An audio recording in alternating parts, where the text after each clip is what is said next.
So Director Williams, thank you. Thanks for visiting Alaska. I'm going to ask you about your trip. Did you make it to the North Slope, by the way, with Secretary Holland? You were in those meetings too? Yes, Senator Sullivan. And I've been to Alaska before, but I do have to say it was an incredible trip, and I'm very grateful to have gotten up to Utqiagvik. Good. Well, I'm grateful too.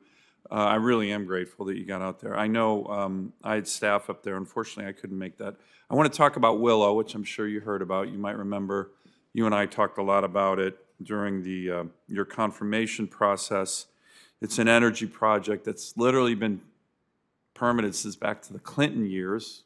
Not really controversial. Obama administration permanent. Trump administration finalized it. Now with the need for more energy, particularly given the Russian invasion of Ukraine and the impacts on our country, there has been a commitment directly actually from President Biden to me and Senator Murkowski when I addressed this issue in the Oval Office with him last year around this time. It's got full support of the community in Utqiagvik, as you know, AFN, Alaska Federation of Natives. I mean, this is as widespread support as possible. All the unions, national unions, have weighed in, and the commitment that I was understood very recently, a senior Biden administration official said they're going to make this supplemental EIS by the end of this quarter. That's still on time, but you guys actually have a role to play on the biological opinion, the BIOP, and not under you, but Fish and Wildlife Service is infamous for using its entire statutory limit deadline for slow rolling BLM on some of these issues. I'm not saying you've done it, but that's a history. Can you commit to me that the Fish and Wildlife Service will not use any stall tactics to further delay the Willow project? These are hardworking men and women in my state. This project will create thousands of jobs. We've already missed 3 construction seasons.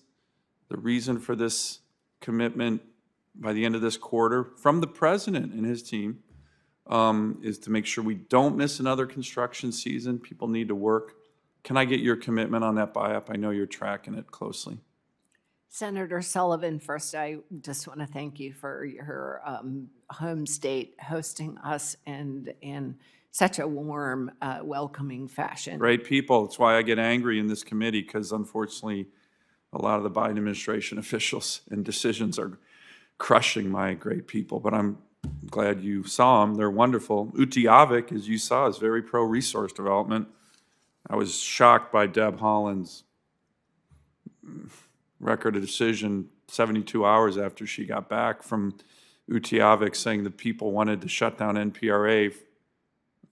Don't even get me going on that. But yeah, they're great people. I'm glad you agree. So, Senator Sullivan, yes, I would never expect the Fish and Wildlife Service to slow walk anything. I know that we are a cooperating agency with BLM on this project. Right, but you can delay it if we don't get the BIOP decision in a timely fashion. I can commit to the Fish and Wildlife Service working expeditiously and always within the law and the consultation here, and I hear you and understand its importance. Great. It's not just important to me. The President of the United States made a commitment to me and Senator Murkowski and our late, great departed Congressman Don Young. So it's important to us, important to all the unions, important to the Native people. President's commitment is on the line, right? Integrity of the President of the United States directly, not one of his staffers, not one of his cabinet members, the President. So I hope we can all commit to that. Let me just ask you here, I'm going to put a picture up. It's you, actually. You remember that? That's at Cold Bay. We'll show the chairman. Now, that relates, and that's Deb Haaland. That's Director Williams right there. That's obviously... Is she about to go for a dip? I mean, Mr. Chairman, if it's okay, I'm going to go a little long on this question, but it's a really important question, if you don't mind. Director Williams, that's you at Cold Bay, and you're going up that ladder. Now, you know the issue I'm going to raise. This is the very important issue again of the King Cove Road, which again has taken on gigantic symbolism in my state. Again, Native people being harmed by their own federal government. There's been 157 medevacs in the 8 years since Sally Jewell coldly rejected the 11-mile single-lane gravel road that King Cove and the Native community there has been trying to get done for 30 years. 18 deaths have been associated with the lack of land access, 18, which is why in a hearing I held on the Commerce Committee in 2017 when I chaired the Oceans and Fisheries Subcommittee, the Commandant of the Coast Guard said, I cannot foot stamp loudly enough of the critical need for this 11-mile stretch of road to provide the lifeline that this community needs for their life. This is the Commandant. As you know, their brave men and women of the Coast Guard have to fly those very dangerous missions. So that picture depicts you climbing the ladder at the Cold Bay dock. If a plane cannot land in King Cove, which is often the case, 100 days out of the year, they usually have horrible weather, you probably saw some, that they can't do rescue missions. So this would be the equivalent of someone being medevac 2.5 hours from King Cove to Cold Bay to the big airport at Cold Bay. And I mention that because could you imagine if that was snowy or freezing weather, or you were 8 months pregnant or in terrible health or a senior, to get up that ladder, right? You did it. Looked like it was a nice day there. But it's hard to do, even on a nice day. So what were your impressions?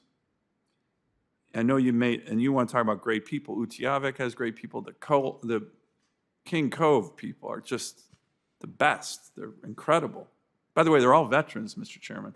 All these Native communities, highest rates of military service of any ethnic group in the country, Alaska Natives and Lower 48 Indians. So patriotism runs so deep in these communities. But what were your impressions, and are you getting ready with the Secretary to make a recommendation to finally, after 30 years, support a simple single-lane gravel road between King Cove and Cold Bay?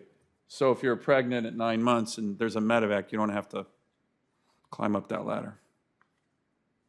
Senator Sullivan, thank you for that question, and I understand the importance of this issue, and I know that you care very deeply about it. Everybody in Alaska does. It's very interesting. Democrat, Republican, Native, non-Native. If you ask the average Alaskan citizen, what do you think about the King Cove Road? Everybody will know what it is, and that's out on the Aleutian Island chain, as you know, way the heck out there. Well, I think a few things in your question, and one, I want to be very polite and respectful, but I am glad that I got to take my extra tufts and that they made it into the photo. But and I'm sorry, I just had to say that. I hope those were made in America, not in the China. Saw the photo, and I'm glad. Very much glad that I got to go to King Cove, go to Cold Bay, and indeed climb on that ladder. So a couple of thoughts. One, yes, the value of going to the community and hearing from the community. And I would add the value for me personally and for the service and going there with this Secretary of the Interior and listening with her and trying to listen in new ways, and also to see a community, just how moving it was for them to see a Native American Secretary of the Interior for the first time. And thus, well, I hope this Native American Secretary of the Interior treats the Native people of my state with respect. So far, with all due respect to Secretary Holland, she hasn't been doing that. So it's great that she has that background, but the true test of how she cares about the Native people is the actions she's going to take. So, and this is a big test. So is Willow. So Senator Sullivan, then to the question, one, as you know, this is an ongoing litigation. But with going there, I know and saw firsthand both mine, but especially the Secretary's interest in this, a recognition of the challenges that King Cove continues to face, and the need to continue to seek a balanced path. And because it's an ongoing litigation, I can answer that and I believe that the Secretary remains open to having all options on the table. But, Mr. Chairman, if I may, and I'm sorry. We're going to have this is to a wrap really up important- very soon, My please. final question. The Secretary said she was going to go to King Cove. She said she would make her decision on whether to support the litigation after her trip. Trip took way too long in my view, but she finally made it out there. And again, I appreciate you going to.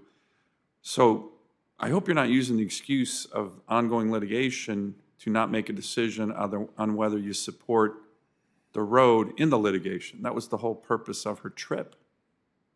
Senator Sullivan, I think I'm answering you sincerely in saying that the Secretary remains open or wants to have all options on the table. Okay. Thank you, Mr. Chairman. And Director Williams, thanks again for going to Alaska. I really appreciate it.